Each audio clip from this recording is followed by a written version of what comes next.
Breaking news mga kababayan, nako po, dumating na po ang pagkakataon na makaharap ni Sara Diskaya ang mga senador.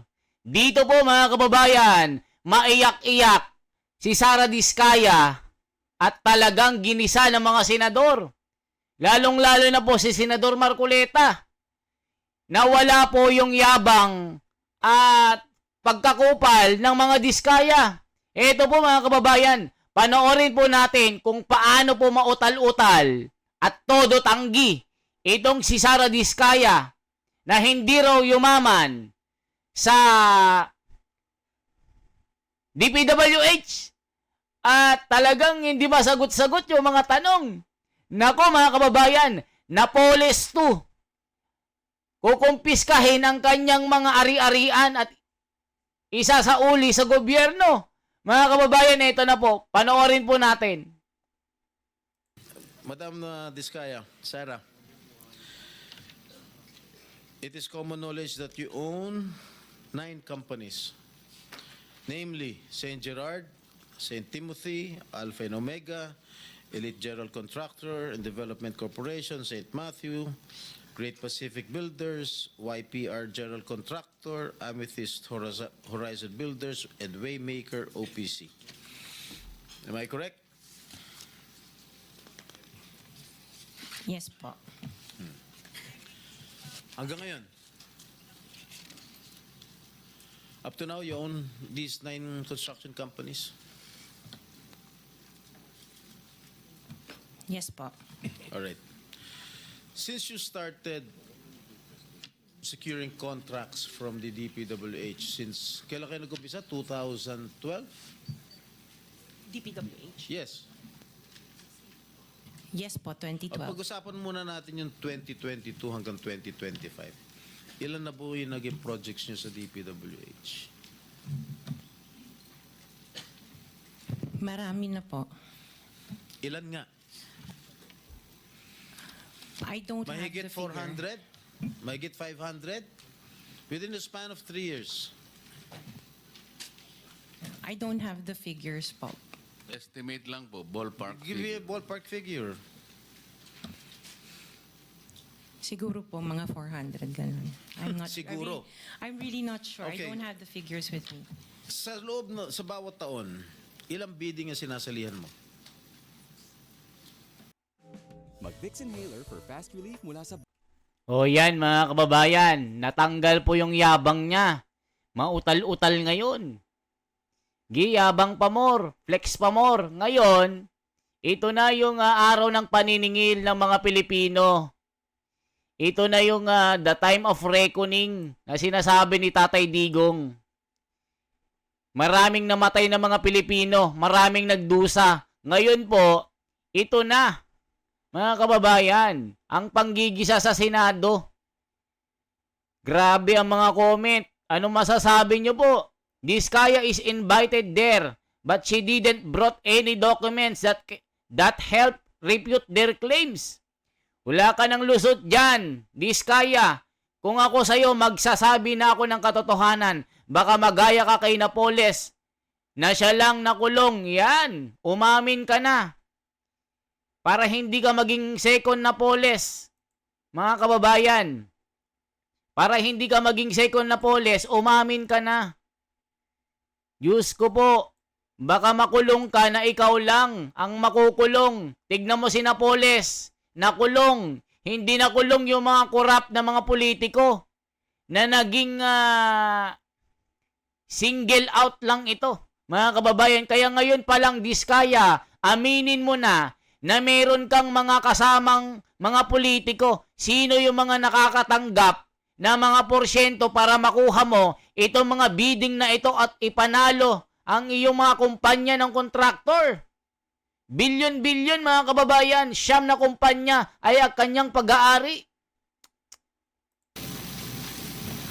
Marami po kaming sinasalihan na bidding. All flood control projects? No po. Ano pa yung mga projects? Buildings, kalsada, Nationwide or only in Metro Manila? nationwide po. Nationwide. All right. Pero yung bulk ng mga projects na award sa ng DPWH, mostly sa Metro Manila. Am I correct? Hindi po, sa probinsya po. Sa iba-ibang lugar. No, the bulk of your contracts here in Metro Manila? No po, outside Metro Manila ang marami. Where outside? Where outside of Metro Manila? We have in Romblon, Cebu, Bohol, Bacolod, Zamboanga. Hindi naman po kami namimili ng lugar. Migos Project? Wala po. Sigurado ka? Opo, Kaya nanood definitely. ka dahil pag meron kami ma-discover na may ghost project, pakukulong kita rito. Minimum totoo. Wala po talaga. Meron ka mga pictures na lahat ng mga proyekto ginawa mo? Yes po, meron Nasaan? po kami. Lahat ng mga 400 projects, meron kang litrato? Yes po. O i-submit mo rito sa committee. Okay. O yan mga kababayan, ako po, nanginginig po, halata po nga nagsisinungaling. Makukulong ka dyan. Ako, ipapakulong ka ni JBRC to. Ipapakulong ka ni Marcoleta. May makita lang na ghost project, iyari kang diskaya ka. Ang oras ang paniningil ng mga Pilipino. Umamin ka na kung may mga kasabwat kang mga congressman na mga binibigyan mo ng porsyento para makuha mo ang project na ito sa DPWH. Baka magaya ka sa Napoles. Magiging Napoles Park 2, ikaw lang ang makukulong. Gagawin kang pain ng mga politikong ito na pag hindi mo binulgar ito, mayayari kang diskaya ka. Lahat ng mga ari-arian mo, kukumpiskahin, ibabalik po sa mga Pilipino. Tignan mo, lubog na naman ang Pilipinas. Ayaw tumigil ang ulan. Ngayon magsisinungaling ka. Okay po. Okay. Sa mga bidding na sinasalihan mo ng mga kumpanya mo, itong siyam na kumpanya, ilang beses kayo nanalo? At ilang beses, kung natatalo rin kayo sa Actually, bidding, I ilang don't beses kayo have the natatalo? actual figures, pero sa napanalunan, very minimal lang po talaga, mga 2%. Pero ang dami namin projects po na sinasalihan na bidding. So, sa loob ng isang taon, pag nagbibidding isang kumpanya mo, halimbawa itong yung Alpha Phi Omega, ilang beses kayo nagbid sa isang taon at ilang beses kayo nanalo? Madami po kaming sinasalihan. I really don't have the figures right now, You know, but I if you can... come here, you have to come here prepared. Yes You do po. not come here unprepared. Alam mo na, tatanungin ka eh. Ikaw sikat na contractor, papa-interview ka. Oh. You have to come here prepared. Your Honor, I am prepared for the flood control projects that you are mentioning. I have the statistics of how many I bidded and how many I lost and how many I won. Okay. You mentioned it to us right now.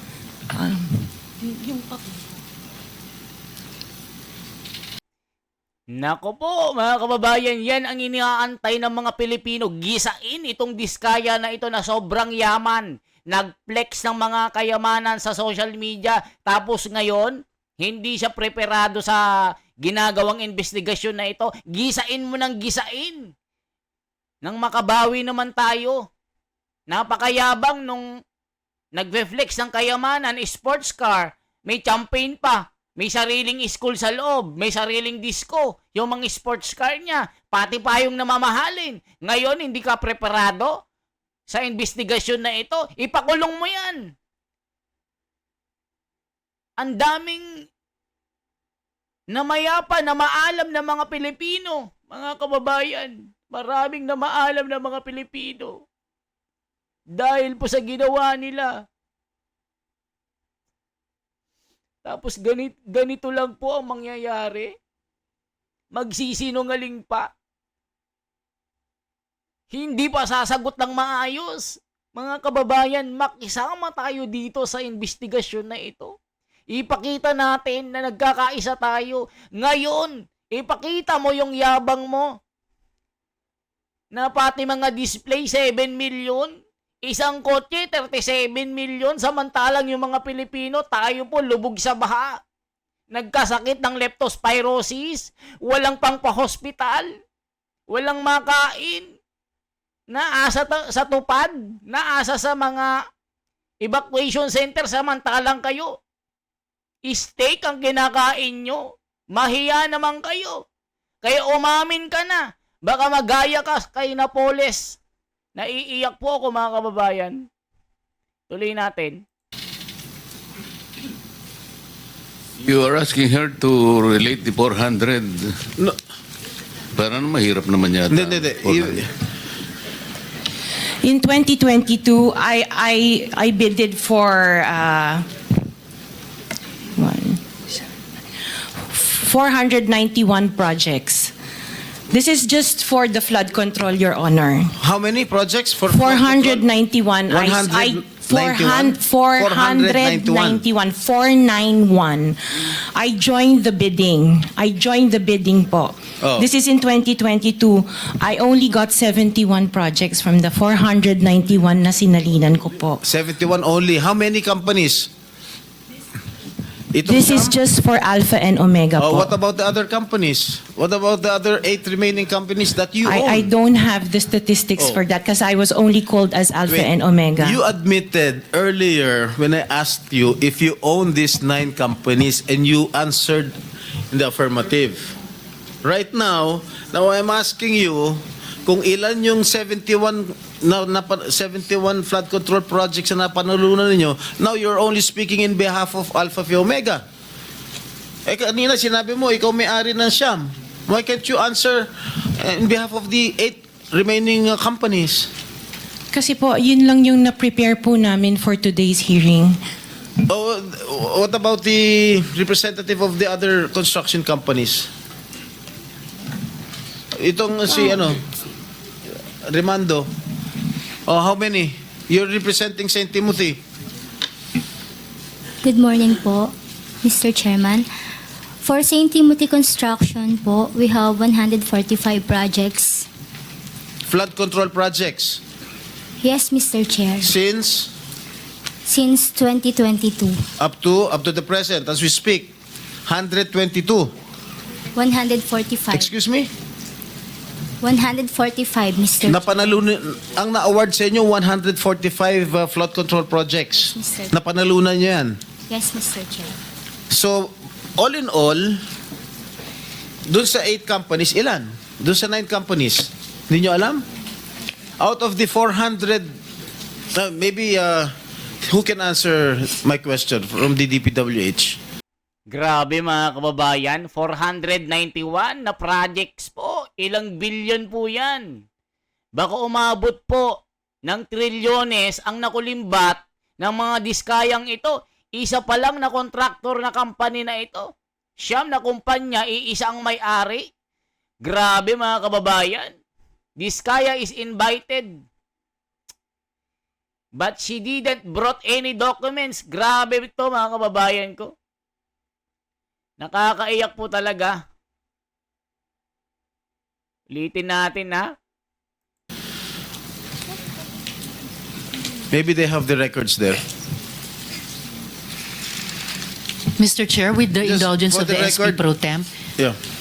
Yes, Senator Risa. kaugnay nung pagtatanong ni SP Pro Temp sa ngayon, gusto kong makapag-flash ng screenshot po nung siyam na calling cards, nung siyam na kumpanyang iyon. Calling card po ni Mr. Curly Discaya, na asawa po ni Ms. Discaya.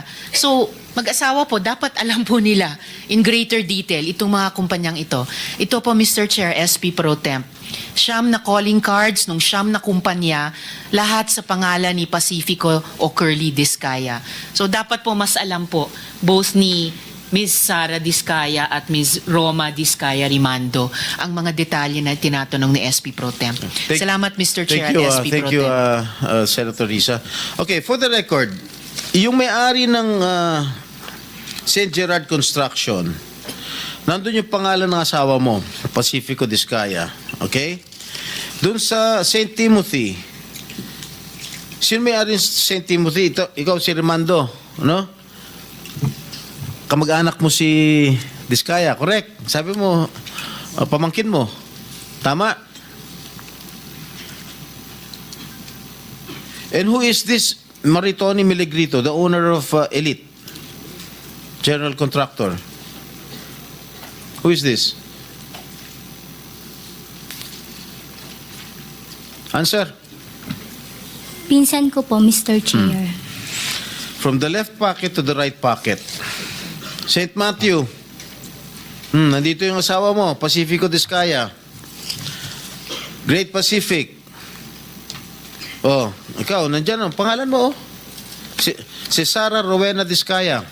Kaya hindi mo mapapagkaila, eh. Alam nyo ba mga kababayan, itong HR na empleyado ng mga diskaya, alam nyo kung magkano po ang sahod? 891, di ko lang alam mga kababayan, 891 million ang sahod or 891,000 monthly. Grabe mga kababayan, kung ang sahod po 891,000 monthly, magkano po sa isang buwan? Na malupit mga kababayan ko. Grabe. Tinalo pa ang isang presidente. 1, 2, 3 times 12. Mga kababayan, ang sahod po 10,692,000 sa isang taon. Grabe, HR lang po ito. Grabe talaga. Grabe ang ginawa nilang pagpapahirap sa mga Pilipino, mga kababayan. YPR General Contractor. Nandito rin ang pangalan mo. Miss Sarah, alam mo, huwag ka magsisinungaling, ha? Amethyst Horizon. Sino si Amethyst Horizon? Sino si John Brian Eugenio? Who is he? Sagutin mo, Miss Rimando.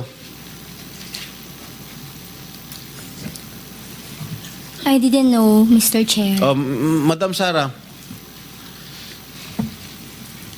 He's one of our employees. Oh, dami. Waymaker. Sino si Gerald William Discaya? He's my eldest son. Okay. Alpha Phi Omega, yan, asawa mo. So, you confirm, Nakaka-high blood. lahat ng siyam na yan,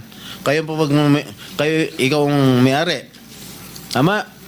Part owner po. Part owner. Okay.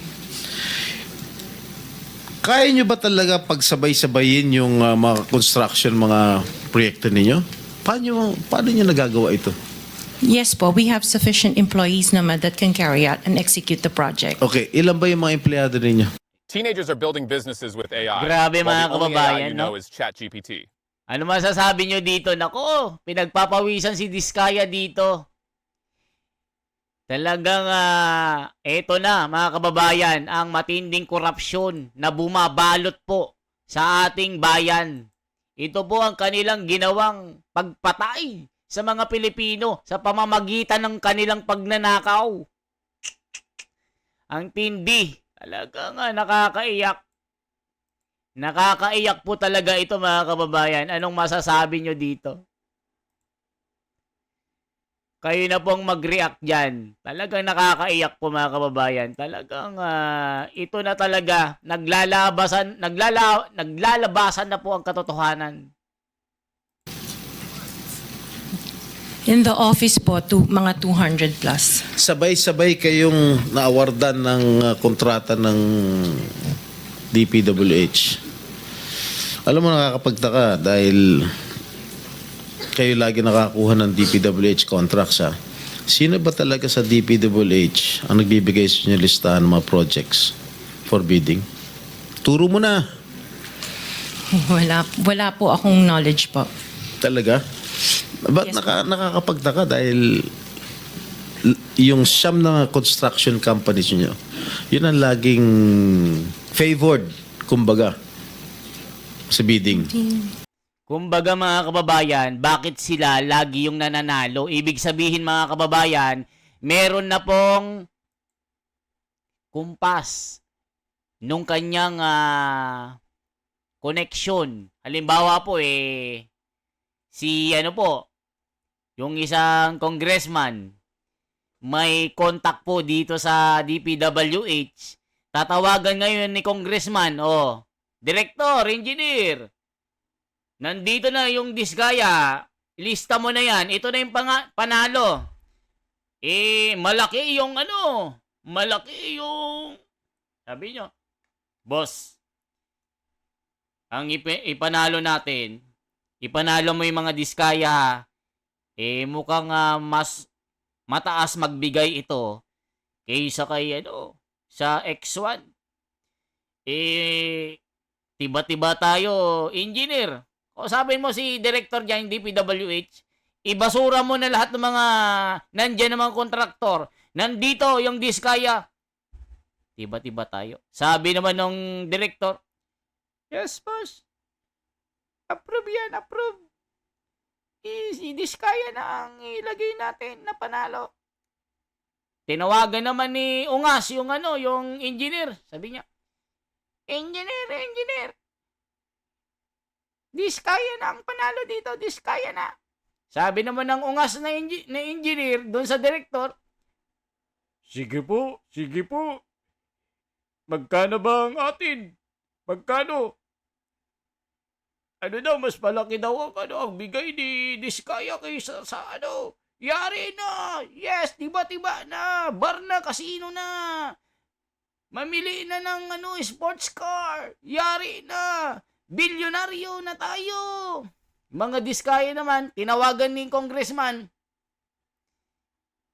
Miss Sara Diskaya, approve na ang iyong papel. Ikaw na yung nanalo.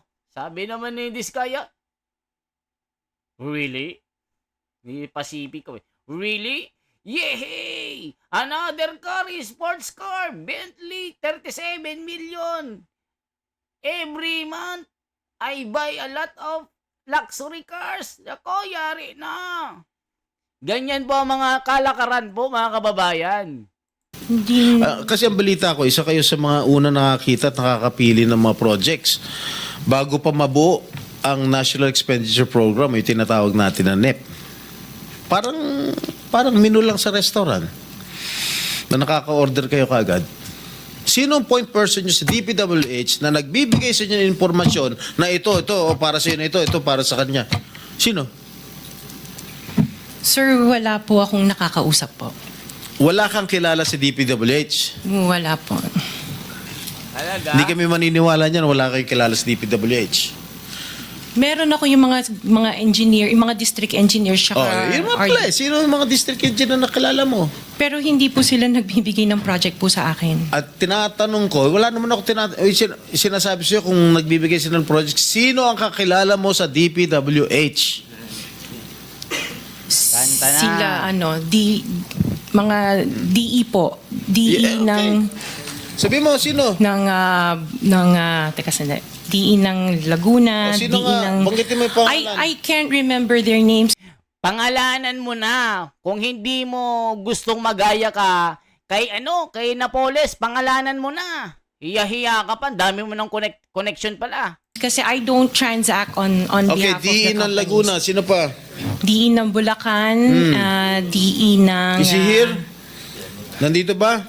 Yung DE ng Laguna, DE ng Bulacan, nandito ba? DE ng Bulacan nandito. Okay, paano nyo nalalaman ang mga projects for the bidding? Sino ang nagbibigay ng listahan sa'yo? We don't have a list. Naka 6 minutes ka na, erap.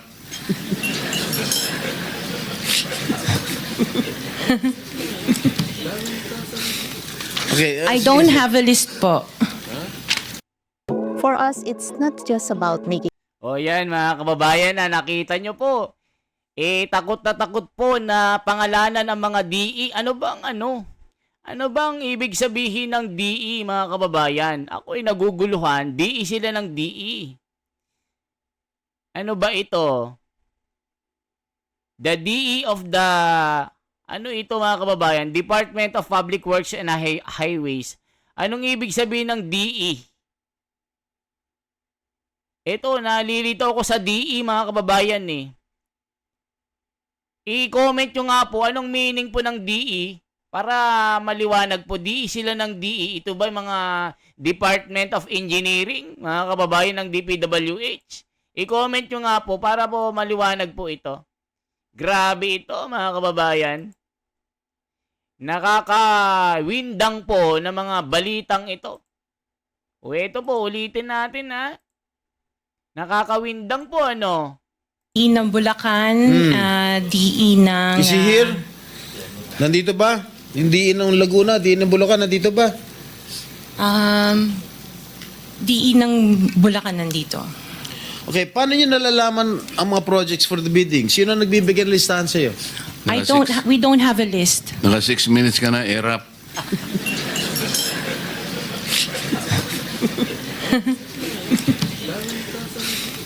Okay, I don't have a list po. Sinisira mo yung... Interjection, Mr. Chair, with the permission of the SP. O yun mga kababayan, district engineers. Yun po ang ibig sabihin ng DE. Ngayon, alam na natin. Natawa tuloy ako kay Marcoleta. Tinawag na, 6 minutes ka na erap. Eto po mga kababayan. DE ng Bulacan nandito. Okay, paano nyo nalalaman ang mga projects for the bidding? Sino ang nagbibigay ng listahan sa'yo? We don't have a list. Naka 6 minutes ka na, erap.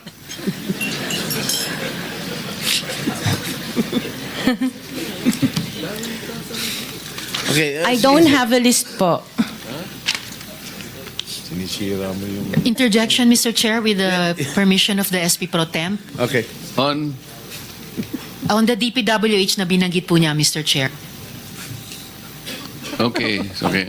Salamat, Mr. Chair, SP Pro Temp. Dahil natatanong po Natawa ako kay Marcoleta mga kababayan. So, dyan na muna ha. Okay, next po. Sunod-sunod po itong ating gagawing mga reaction dito mga kababayan. Natawa ako kay Marcoleta. Maka-Diyos naman pala, puro saint. Saan nakuha ang kapal ng muka? Ayan, ang kapal ng muka mo, Diskaya. Puro kasinungalingan, puro denial. Ganun lang pala. Magre-resign lang pala. Nako po, ang gulo ng line of questioning ni Jinggoy, kahit sino malilito.